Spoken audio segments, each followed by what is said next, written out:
Hi అండి, అందరికీ నమస్కారం. Welcome to my YouTube channel. ఇప్పుడే అందిన వార్త, ఏపీ ఉద్యోగులు మరియు ఉపాధ్యాయులకు పెండింగ్ బిల్ల చెల్లింపుల లైన్ క్లియర్ అండి. ఆ వివరాలు అయితే ఈ వీడియోలో తెలుసుకుందాం. వీడియో అయితే ఎక్కడైనా స్కిప్ చేయకుండా ఎండ్ వరకు అయితే చూసేయండి. వీడియో నచ్చినట్టు ఒక లైక్ చేయండి. ఇంకా సబ్స్క్రైబ్ అయితే మన ఛానల్ సబ్స్క్రైబ్ చేసుకున్నారు. నేను చేసే ప్రతి ఒక్క అప్డేట్ న్యూస్ అందరికంటే ముందుగా మీరైతే పొందగలుగుతారు. ఆలస్యం చేయకుండా వివరాలకు అయితే వెళ్ళిపోదాం.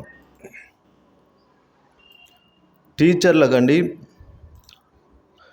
టీచర్లకు సంబంధించిన వైద్య బిల్లులు చెల్లింపులకు లైన్ అయితే క్లియర్ అయిపోయింది అనుకోవచ్చు. ఎందుకంటే ఏప్రిల్ 15 నిన్న ఉద్యోగ ఉపాధ్యాయుల వైద్య బిల్లులు మంజూరు చెల్లింపుల పైన ఖజానా శాఖ అధికారులు అయితే పెడుతున్న అభ్యంతరాలను పరిష్కరిస్తూ పాఠశాల విద్యాశాఖ కమిషనర్ సోమవారం ఉత్తర్వులు జారీ చేశారని PRTO జిల్లా అధ్యక్షుడు పి ఆంజనేయులు ప్రకటనలో తెలిపారండి. బిల్లులను ఆమోదిస్తూ గత నెలలోనే వైఎస్ఆర్ ట్రస్ట్ ఉత్తర్వులు జారీ చేయగా వాటిని తిరస్కరిస్తూ సంబంధిత శాఖల HODల నుంచి మంజూరు ఉత్తర్వుల జారీ అయితేనే చెల్లింపులు జరుగుతాయనైతే ట్రెజరీ అధికారులు మెలిక పెట్టారని అయితే వివరించారు. చూసారు కదండి ఈ విధంగా.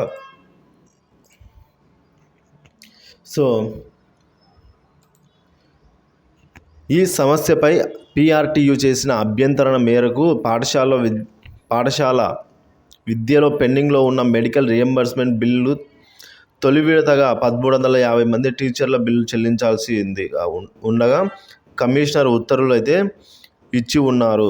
ఉత్తర్వులను MEOలు అలాగే HMల లాగిన్లకు పంపినందుకు CS ఈ ప్రొసీడింగ్స్ డౌన్లోడ్ చేసుకొని బిల్లులను స్థానిక ఖజానా శాఖ అధికారులు మంజూరు చెల్లింపుల నిమిత్తం టీచర్లకు అందియాలని ఈ విధంగా కోరారు. మొత్తం మీద మనం చూసుకున్నట్లయితే బిల్లులు ఏవైతే ఉన్నాయో వాటిని పరిష్కరిస్తూ విద్యాశాఖ సంబంధించిన బిల్లులు ఏవైతే ఉన్నాయో వాటికి లైన్ క్లియర్ అనేది చెప్పుకోవచ్చండి.